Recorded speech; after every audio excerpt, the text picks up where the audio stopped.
नमस्कार मित्रों, दूरस्थ एवं मुक्त शिक्षा और संस्कृति की आवाज ये है उत्तराखंड मुक्त विश्वविद्यालय का community radio hello Haldwani. 91.2 megahertz की रेडियो तरंगों पर आप इसे सुन पा रहे हैं। कार्यक्रम लेकर आए हैं बच्चों की दुनिया और इस वक्त हम मौजूद हैं फतेहपुर के पीपल पोखरा कॉलोनी में।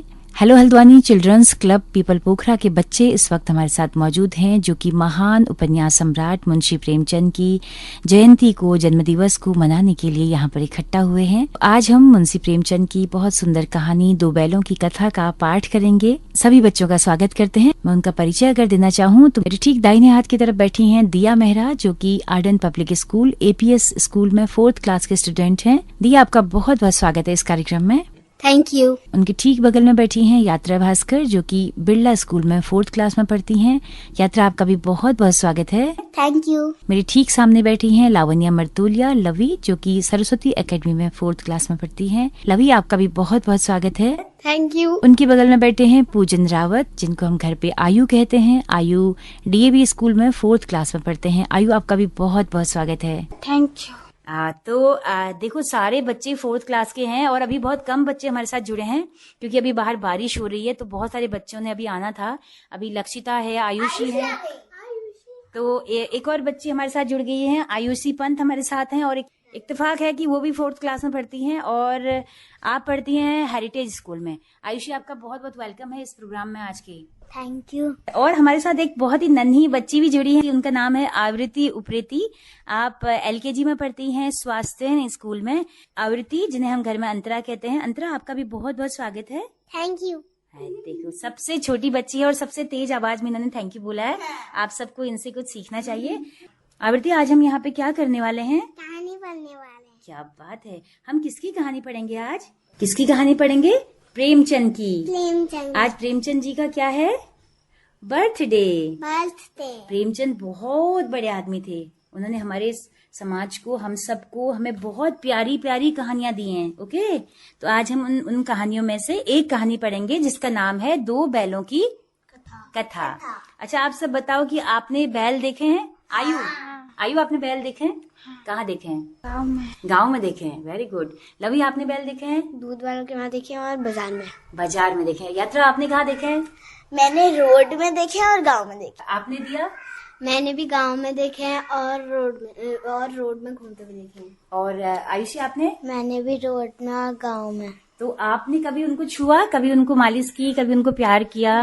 नहीं। कभी उनका नाम जानने की कोशिश की आपने कि उनका नाम क्या होगा? ओके, क्योंकि आज जो हम कहानी पढ़ेंगे उनमें उन दोनों का बहुत प्यारा सा नाम है और उनका जो मालिक है वो उनको बहुत प्यार करता है। तो आज हम इस कहानी को सुनते हैं। इस बहाने आप लोग थोड़ा गांव की सैर भी करेंगे, क्योंकि बैल गांव में होते हैं, खेत जोतने के काम आते हैं बैल, है ना।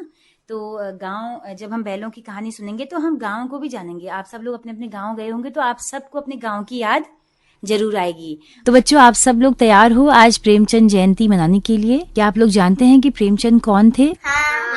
तो बच्चों, मैं सबसे पहले आपको बता दूं कि जो प्रेमचंद थे वो आपके दादाजी की जनरेशन के राइटर रहे हैं। 1880 में वो बॉर्न हुए हैं, यानी कि हम कहें तो 19th सेंचुरी में, और अब आप हैं 21st सेंचुरी के बच्चे। और 1936 में उनकी डेथ हुई है। आज हम उनका 85वां जन्म दिवस मना रहे हैं। 85 ईयर हो गए हैं उनको इस दुनिया से अलविदा कहे हुए। बहुत सारी कहानियां प्रेमचंद ने लिखी हैं, बच्चों की बहुत सुंदर सुंदर कहानियां। 300 से ज्यादा स्टोरीज उन्होंने लिखी, डजन्स भर उन्होंने नोबल लिखे हैं। नोबल सम्राट उनको कहा जाता था, उपन्यास सम्राट, और कलम के मसीहा भी उन्हें कहते हैं। वो जब इंडिया इंडिपेंडेंस नहीं था उससे भी पहले मर गए थे। बिल्कुल यात्रा, आपने सही कहा कि जो आजादी से पहले वो बॉर्न हुए हैं, जब पूरा भारत देश आजादी की लड़ाई लड़ रहा था, अंग्रेजों को यहाँ से भगाने के लिए लड़ाई लड़ रहा था, तो उस वक्त गांधी जी ने असहयोग आंदोलन चलाया। तो उस वक्त प्रेमचंद जी ने अपनी सरकारी नौकरी से त्याग पत्र दे दिया था, यानी कि उन्होंने सरकारी नौकरी छोड़ दी थी और वो पूरी तरह से लिखने में लग गए थे। वो अखबार भी निकालते थे, वो एक पत्रकार भी थे, वो एक ट्रांसलेटर भी थे। उन्होंने बहुत सारी चीज़ों का अनुवाद भी किया है और वो उर्दू में भी लिखते थे, हिंदी में भी लिखते थे। जब उनकी उर्दू में लिखी राइटिंग्स को अंग्रेजों ने फाड़ दिया और उनको बैन कर दिया कि अब आप नहीं लिख सकेंगे कभी भी, तो उन्होंने अपना नाम चेंज कर दिया। उनका मूल नाम जो है, उनका जो ओरिजिनल नेम है वो धनपत राय है, और नवाब राय नाम से वो उर्दू में लिखते थे, लेकिन जब अंग्रेजों ने उनकी लेखनी पे बैन कर दिया और उनको जेल डालने की धमकी दी, तब उन्होंने प्रेमचंद नाम से लिखना शुरू किया। तो देखो कैसे लोग थे, मतलब लिखने के लिए, लोगों को जागरूक करने के लिए अपने नाम बदल के तक उन्होंने लिखा और अपनी नौकरी तक छोड़ दी, सरकारी नौकरी। और उसके बाद वो एक एक पैसे के लिए किस किस तरह से मोहताज होते थे, कितनी कम पैसे में वो गुजारा करते थे। इसी वजह से वो बीमार हुए और उनकी डेथ हो गई। तो बच्चों, ऐसे ऐसे लोग हमारे समाज में हुए हैं, हमारी सोसाइटी में हुए हैं। आप सब लोगों को उनसे प्रेरणा लेनी चाहिए। बच्चों, प्रेमचंद ने जो बहुत ज्यादा जो लिखा है, वो पूरा जो हमारा ग्रामीण परिवेश है, जो हमारे गांव का जो जीवन है, उस पर उन्होंने ज्यादा लिखा है, क्योंकि उस वक्त भारत गांव का एक देश था। आज हम शहरीकरण की तरफ बढ़ रहे हैं, आज हम पलायन कर चुके हैं, माइग्रेट हो चुके हैं शहरों की तरफ, लेकिन उस समय ज्यादातर लोग गांव में रहा करते थे। गांव में खेती बाड़ी होती थी, पशुपालन होता था, गाय बैल हुआ करते थे। तो उस दौर की कहानियां उन्होंने लिखी हैं। तो आप अपने से उसको बहुत ज्यादा रिलेट नहीं कर पाएंगे, लेकिन आपको जानना चाहिए कि वो हमारा जो पुराना वक्त था, हमारे जो पिताजी और दादाजी का जो वक्त था, वो कैसा था, कैसे हमने अंग्रेजों को यहाँ से खदेड़ा, अंग्रेज लोग कैसा जुल्म करते थे हम तमाम इंडियंस पर। उन कहानियों के बहाने आपको वो चीजें समझ में आती हैं। और सबसे बड़ी बात है कि प्रेमचंद की कहानियां हमें बहुत ज्यादा मानवीय बनाती हैं, हमें एक अच्छा इंसान बनाती हैं, हमें बहुत संवेदनशील बनाती है। हमें न केवल इंसानों के प्रति संवेदनशील बनाती हैं, बल्कि हमें पूरे अपने परिवेश के प्रति, हमारे जो जीव जंतु हैं, हमारे जो एनिमल्स हैं, हमारे जो जानवर हैं, पशु पक्षी हैं, उन सब के प्रति भी हमारे अंदर इमोशंस लाती हैं। तो बच्चों, शुरू करें हम लोग प्रेमचंद की कहानी, दो बैलों की कथा। एक किसान था झूरी, उसके थे दो बैल, नाम था उनका हीरा और मोती। दोनों बेहद सुंदर और सुडौल। सुडौल किसे कहते हैं? किसे? सोचो, बेहद सुंदर और सुडौल। सुडौल आपको पता आयु? सुडौल बोलते हैं जो थोड़ा स्मार्ट दिखता हो, जो थोड़ा सा हेल्दी स्मार्ट सा हो, उसको सुडौल बोलते हैं। ठीक है। तो झूरी जो था, किसके बैल थे ये? झूरी के। झूरी उनको बहुत प्यार करता था। रोजाना अपने हाथों उन्हें खली भूसा खिलाता। खली भूसा मतलब जो चारा होता है गाय का, बैल का। उनकी पीठ पर हाथ फिराता, उनकी गर्दन को सहलाता। गांव के लोग अक्सर बातचीत में तीनों की तारीफ करते थे। तीनों की किसकी तारीफ? झूरी और हीरा मोती। हीरा और मोती की। दोनों बैल आपस में भी बहुत प्रेम करते थे। ठीक है। रोज शाम को खेत से लौटकर एक दूसरे को चाटते, एक दूसरे से सींगे भिड़ाते, मगर लड़ते नहीं थे। तो सींगे क्यों भिड़ाते थे? प्यार में। फिर साथ साथ चरते और आमने सामने बैठकर घंटों जुगाली करते। जुगाली क्या होता है? बताओ जुगाली, आयो आप बताओ। बातें। जुगाली होता है जब जैसे हम तो खाना खाते हैं और खाना पेट में डाल देते हैं सीधे ना, चबा के। लेकिन जो गाय और बैल होते हैं वो खाना जल्दी जल्दी खाते हैं, घास, और पूरा पेट में डाल देते हैं जल्दी से ही। बहुत ज्यादा नहीं चबाते हैं, आधा आधा चबा के पेट में डाल देते हैं। पहले वो सब चाटते हैं, फिर जो पेट में लास्ट में बैठकर चबाते हैं। बात है, आयुषी ने बताया। देखो, इनको वो शब्द नहीं आया, लेकिन उन्होंने बताया कि फिर उसको चबाते हैं आराम से बैठ के।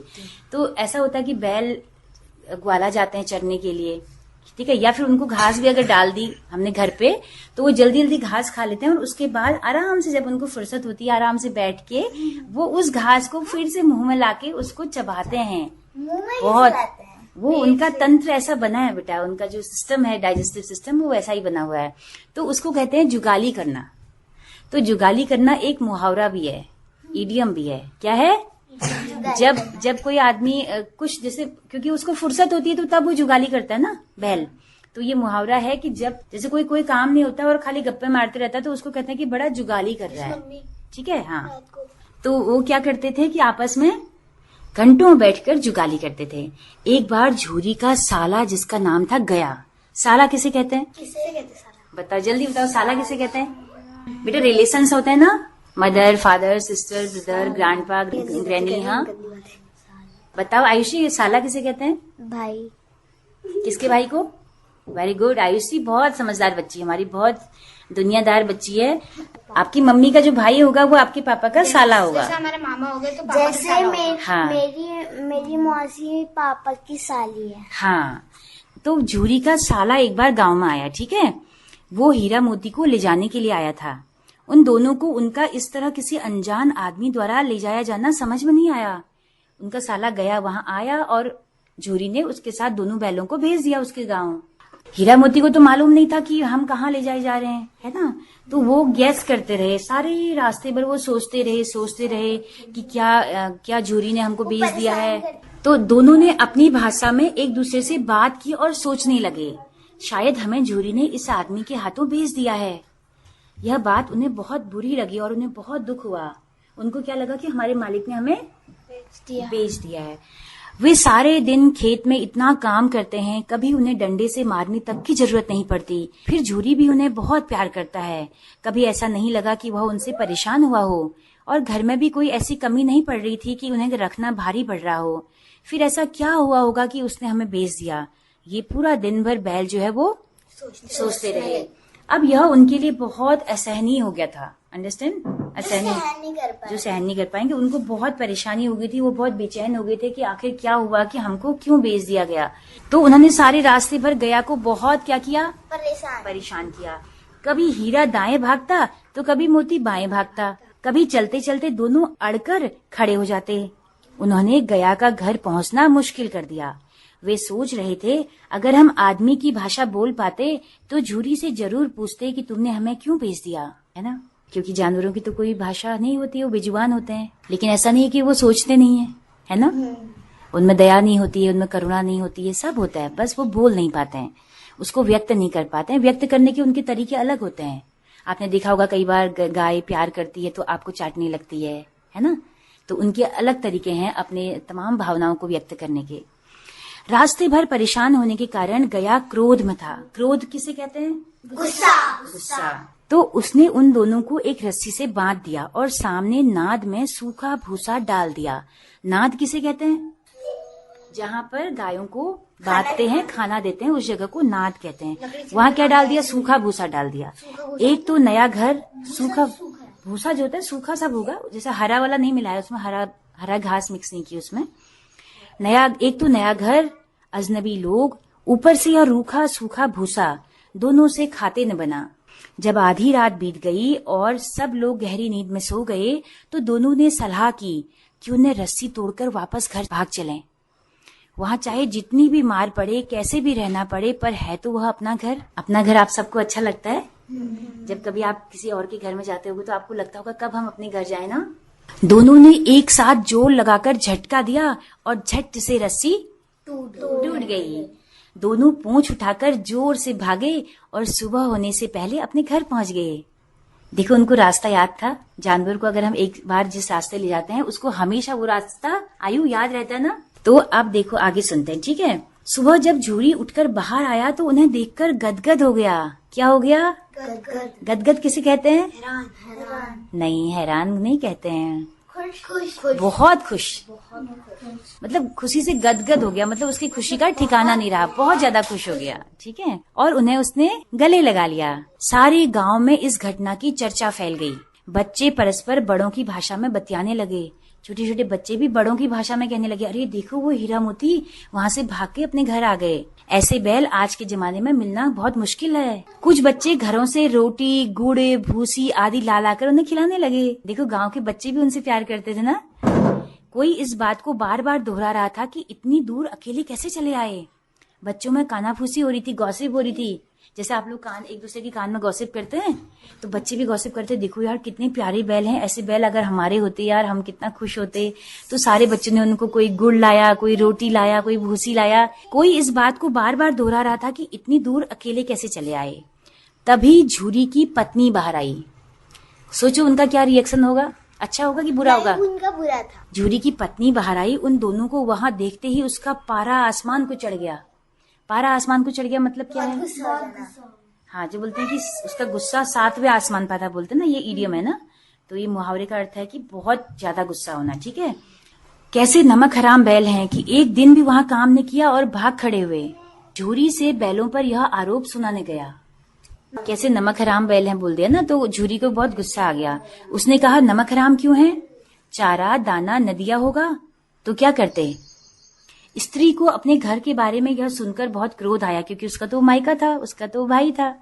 और बोली, तुम ही तो बैलों को खिलाना जानते हो और सब तो पानी पिला पिला कर रखते हैं।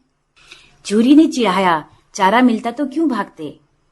स्त्री चिड़ी, भागे इसलिए कि वे तुम जैसे बुद्धुओं की तरह बैलों को सहलाते नहीं हैं, खिलाते हैं तो रगड़ कर जोतते भी हैं। ये दोनों ठहरे कामचोर, भाग निकले। अब देखूं कहाँ से खली चोकर मिलता है, सूखे भूसे के सिवा कुछ नहीं दूंगी, खाए चाहे मरे। ठीक है, गुस्सा आ गया उसको, अब बैलों को दाना पानी नहीं मिलना है। दोनों के सामने सूखा भूसा डाल दिया गया। जैसे ही नाद में मुंह डाला तो चारा फीका फीका लगा, न कोई रस न कोई चिकनाहट, कैसे खाएं? दोनों एक दूसरे की तरफ देखने लगे। झूरी से उनकी यह हालत नहीं देखी जा रही थी। उसने मजूर से कहा, थोड़ी सी खली क्यों नहीं डाल देता बे? मालकिन मुझे मार ही डालेगी। चुरा कर डाला?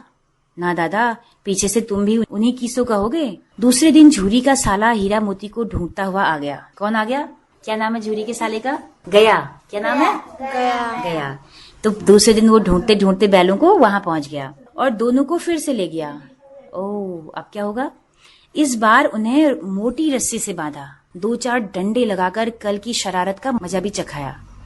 फिर वही सूखी भूसी डाल दी। इस बार रस्सी मोटी होने के कारण भागना भी संभव नहीं था। अब करें तो क्या करें? रोजाना उनसे पूरे दिन खूब काम लिया जाता, जरा सा गड़बड़ करने पर डंडे से पीटा जाता और शाम को वही सूखी भूसी डाल दी जाती। अब उनका पेट नहीं भरता था। दोनों उदास रहने लगे। हर पल वे झूरी की और घर की याद करते थे। उस घर में एक छोटी सी लड़की रहती थी। क्या किया होगा उसने? उसे हीरा मोती की इस हालत पर बहुत दुख होता था। एक दिन वह एक रोटी उसके लिए ले आई। एक रोटी से उसका क्या पेट भरता, पर उसमें एक प्रकार का अपनापन था जिसने उसे शांति पहुंचाई। देखो, बैल भी समझते हैं कि कोई प्यार से उसके लिए रोटी लाया है ना। वो तो उसके लिए ऊंट के मुंह में जीरा था।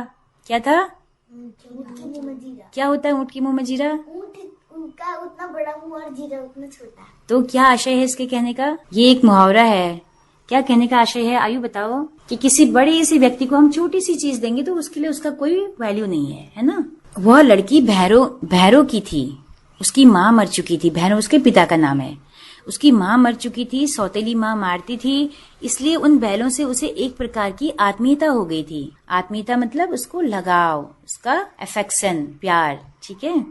वह रोज उनके लिए एक रोटी लाने लगी। हीरा मोती भी उनकी रोटी का इंतजार करने लगे। लेकिन रोटी खाकर कब तक काम चलता?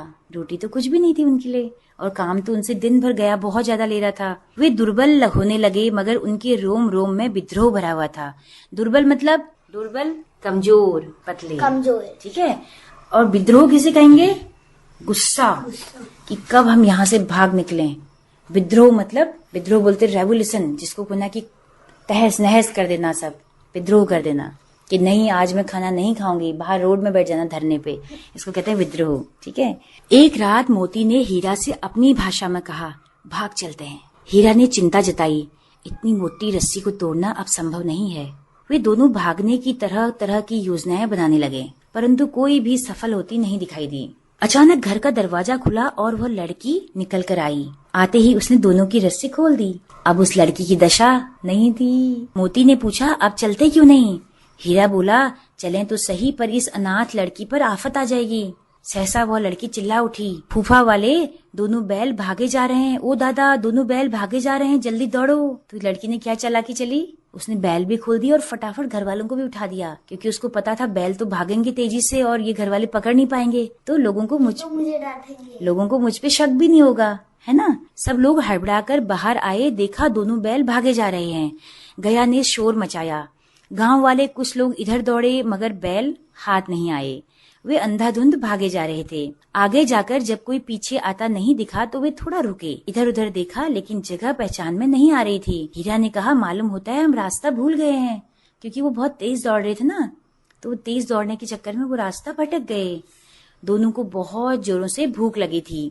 सामने मटर का खेत था, तो क्या किया उन्होंने, एक दूसरे की ओर देखकर उन्होंने चरने का निश्चय किया। दोनों अंदर घुसकर थोड़ा बहुत ही चर पाए थे कि एक सांड उन्हें अपनी ओर आता दिखाई दिया। दोनों ने एक साथ डटकर उसका मुकाबला किया और उसे भगा दिया। अब फिर से चरने लगे। तभी खेत का मालिक उधर आ गया। उसने शोर मचा दिया। गांव वालों ने उन्हें घेर लिया, दोनों बैलों को। आखिरकार वो पकड़ लिए गए और एक मवेशी खाने में भिजवा दिए गए। मवेशी बोलते हैं जानवरों को, मवेशी, ठीक है, जहाँ जानवरों को रखा जाता है उसको मवेशी खाना। जू तो जहाँ तरह तरह के जानवर रखे जाते हैं देखने के लिए लोगों के, उसको जू बोलते हैं। लेकिन मवेशी खाना होता है जहाँ मवेशी बांधे जाते हैं, रखे जाते हैं, जिसको हम गांव में गोठ भी बोल सकते हैं, ठीक है। वहाँ और भी बहुत सारे पशु बंद थे, वे सभी बहुत कमजोर थे, किसी के भी सामने चारा नहीं था, उनमें से कईयों से तो खड़ा भी नहीं हुआ जा रहा था। तो इसका मतलब वो जितने भी जानवर वहाँ रखे गए थे वो सब उनके खेत का उजाड़ खा रहे होंगे। उजाड़ जानते हो आयु? उजाड़ जानते हो? नहीं, उजाड़ होता है जब चुपके से खेत में से कोई गाय या बैल अच्छी घास, गेहूं जैसे हमने खेत में बो रखे हैं, अगर वो जाके उसमें से गेहूं खा देगी या मटर जैसे इन्होंने खाए तो उसको कहते हैं उजाड़ खाना। जैसे कहते हैं कि गाय उजाड़ चले गई, किसी के खेत में चरने चले गई, है ना। हीरा मोती सुबह से शाम तक बाट देखते रहे, लेकिन किसी ने आकर उन्हें चारा नहीं डाला। भूखे प्यासे उनको बंधे बंधे 2 दिन हो गए, 2 दिन तक वो भूखे हैं। आखिर दोनों ने सोचा क्यों न मवेशी खाने की दीवार भी तोड़ दी जाए। कितना गुस्सा है उनके अंदर, देखो, है ना। और सारे पशुओं को यहाँ से छुड़ा लिया जाए। अपने साथ साथ वो बाकी लोगों को छुड़ाने की बात भी सोच रहे हैं ना आयु। चौकीदार के जाते ही मोती दीवार तोड़ने में जुट गया। थोड़ी देर में ही आधी दीवार ढह गई, सारे जानवर बाहर निकल गए। मोती ने जब हीरा को बंधे हुए देखा तो खुद भी वहीं बैठ गया, क्योंकि जो चौकीदार था उसने मोती को बांधा हुआ था, बाकी जानवर तो खुले थे, लेकिन मोती को बांधा हुआ था। पता नहीं। तो अब क्या हुआ कि मोती ने जब हीरा को बंधे हुए देखा तो वो नहीं भागा, उसने कहा मैं अकेला थोड़ी भागूंगा, तो वो भी उसी के साथ वहां पे खड़े हो गया। सवेरे मवेशी खाने में बड़ा बवंडर मच गया। दोनों को डंडों से पीटा गया और बांधकर पटक दिया गया। वे दोनों सोचने लगे इससे अच्छा तो गया का ही घर था। अब उनको गया का घर इससे अच्छा लग रहा है, चाहे सूखा ही सही, भूसा तो मिलता था। यहाँ तो एक घूंट न पानी मिला है न चारा मिला है 2 दिन से। 2 दिन के बाद उन्हें एक कसाई के हाथों बेच दिया गया। बताओ कसाई क्या होता है? आयुषी बताएगी। जो जानवरों को काटना। वेरी गुड, बहुत बढ़िया। कसाई वो होता है, हाँ, कसाई होता है जो जानवरों को काट के जिनका मीट मांस बेचता है। तो वो कसाई गांव गांव जाके इस तरह के जानवरों को लाया करता है ना। तो वो कसाई के हाथों उन्होंने उसको बेच दिया। अब देखो क्या हुआ, कसाई उन्हें ले जा रहा था। थोड़ी सी भी चाल धीमी होने पर डंडे फटकार देता। अब उन्होंने तो 2 दिन से खाया नहीं था, तो वो बहुत धीरे धीरे चल रहे थे, तो वो बहुत डंडे उन्हें मार रहा था। उन्हें लग रहा था कि अब उनका बचना बहुत मुश्किल है, उनसे चलना बहुत मुश्किल हो रहा था।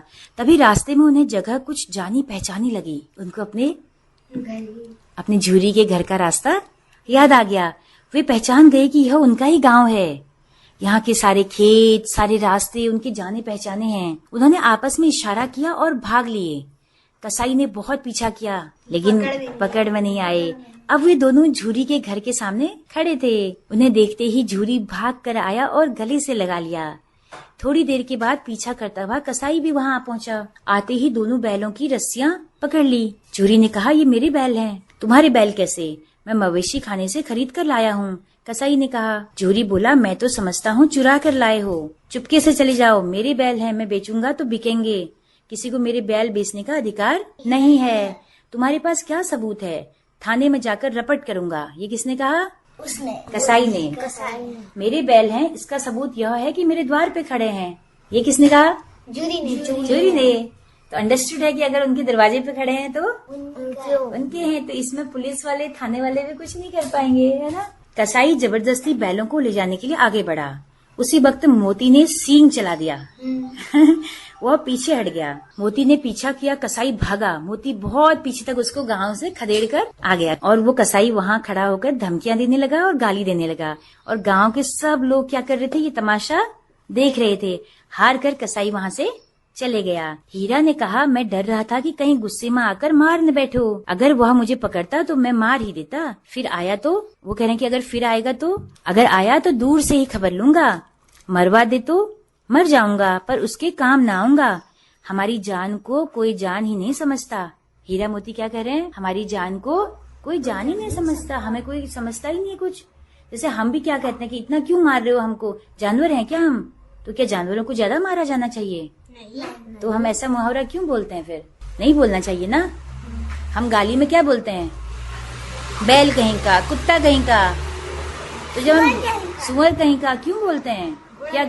क्या बैल, कुत्ता, सुअर क्या गंदे होते हैं? तो हम गाली में क्यों यूज करते हैं इन शब्दों को? आयु, आप बोलते हो किसी से? कभी मत बोलना आप लोग, ठीक है? हम सब इन गालियों को बदल डालेंगे, ठीक है? ऐसी गालियां कभी नहीं देते, क्योंकि हम सब जानवरों से प्यार करते हैं, है ना? तो हम जानवरों वाली गाली कभी किसी को नहीं देंगे। आप लोग दोगे? नहीं। आयु, आप दोगे? नहीं दोगे, क्योंकि हम सब जानवरों से प्रेम करते हैं। कुछ देर बाद नाद में खली, भूसा, चोकर और दाना खूब सारा भर दिया गया। दोनों मित्र खाने लगे। झूरी खड़ा दोनों को सहला रहा था और 20 लड़के तमाशा देख रहे थे। सारे गांव में उत्साह सा मालूम होता था। उत्साह मतलब एक उत्सव जैसा, मेला जैसा, खुशी का माहौल। उसी समय मालकिन ने आकर दोनों के माथे चूम लिए। अब झूरी की पत्नी ने भी उनको चूम लिया। इतने दिन तक बैल वहाँ नहीं रही तो उनको उसकी निराई लग गई ना। उसको लगा कि बैलों के बिना तो हम कुछ कर ही नहीं सकते हैं, बैल तो हमारे खेत जोतते हैं। तो मालकिन ने भी आके चूम लिया। तो कहानी खत्म। कैसी लगी आप लोगों को? अच्छी, बहुत क्या बात है। दिया, आप बताओ, आपको क्या कैसी लगी कहानी और क्या क्या आपको अच्छा लगा इसमें? मुझे इसमें अच्छा लगा कि हमें इसमें से सीख मिली कि जानवरों के पास भी फीलिंग है, हमें उन्हें मारना नहीं चाहिए। क्या बात है, बहुत बढ़िया। यात्रा, आपको क्या लगा? मुझे भी यही लगा क्या लगा? कि एनिमल्स की भी फीलिंग होती है, उन्हें नहीं मारना चाहिए। लवी, आपको क्या लगा? मुझे इसमें अच्छा लगा कि उनकी भी फीलिंग्स होती है, उन्हें नहीं मारना चाहिए। और अच्छा लगा कि उनने जब वो वहाँ पे थे तो उन लोगों ने क्या कहते हैं, इतने सारे जानवरों के लिए दीवार तोड़ी कि वो उनकी हेल्प कर पाए और वो बेचारों की जान बच जाए। और वो खुद बेचारा वहाँ, वो खुद भी, दोनों बेचारे उनकी बदले की मार खा रहे थे। क्या बात है, बहुत बढ़िया। आयु, आपको कैसी लगी कहानी? अच्छा बताओ, क्या सीख मिली आपको इस कहानी से? हमें जानवरों से प्रेम करना चाहिए, जानवर हमारे काम आते हैं। बहुत बढ़िया बेटा। देखो, जानवर हमेशा हमारे काम आते हैं, हम उनके बिना न तो, अब हम शहर में रहते हैं, हमारे लिए जानवर का कोई वैल्यू नहीं है ना। लेकिन जो लोग गांव में रहते हैं, हाँ, लेकिन जो लोग गांव में रहते हैं, जो गेहूं हम खा रहे हैं, जो अनाज हम खा रहे हैं, वो खेतों से आता है और खेतों को जोतने का काम बैल करते हैं। हालांकि अब शहरों में ट्रैक्टर आ गए हैं, ट्रैक्टर खेत जोतने का काम करते हैं, लेकिन दूर पहाड़ों में अभी भी बैल ही खेत जोते हैं। तो बैल हमारे बहुत काम के होते हैं, है ना? प्रेमचंद क्या थे यात्रा, आप बताना चाहोगी? राइटर थे। क्या वो मजदूर थे? हाँ, कलम के मजदूर। क्या बात है, वो कलम के मजदूर थे। उन्होंने कहा है कि मैं एक मजदूर हूँ। क्या बोला यात्रा, बताओ? मैं एक मजदूर हूँ, तुम फावड़ा चलाते हो और मैं कलम। देखो, तुम फावड़ा चलाते हो और मैं कलम चलाता हूँ। मैं भी मजदूर हूँ, मैं भी लिखता हूँ, है ना? उसका हथियार क्या है? कलम। मजदूर का हथियार क्या है? फावड़ा। आयु को बोलने दो। मजदूर का हथियार क्या है? फावड़ा। और प्रेमचंद का क्या है? कलम। तो प्रेमचंद कलम के मजदूर थे। उन्हें कलम का मसीहा कहा जाता है। क्या कहा जाता है? मसीहा मतलब भगवान। मतलब उन्होंने उस दौर में इतना सुंदर लिखा है, इतनी सुंदर भाषा उनकी थी। उनकी एक कहानी और है, बड़े भाई साहब। हाँ, मैंने सुनी है। वो भी बहुत सुंदर है। और भी बहुत सारी कहानियां हैं। आप चाहोगे तो हम लोग रोज एक एक कहानी पढ़ेंगे, ठीक है? तो आज कहानी मैंने पढ़ी है, अगली बार कहानी आप सब पढ़ोगे, ठीक है? तो बच्चों, आप सब ने इस कहानी को सुना, इतने अच्छे से आपने प्रेमचंद की इस कहानी को महसूस किया। हम आपका बहुत बहुत आभार व्यक्त करते हैं। आप सभी का बहुत बहुत शुक्रिया।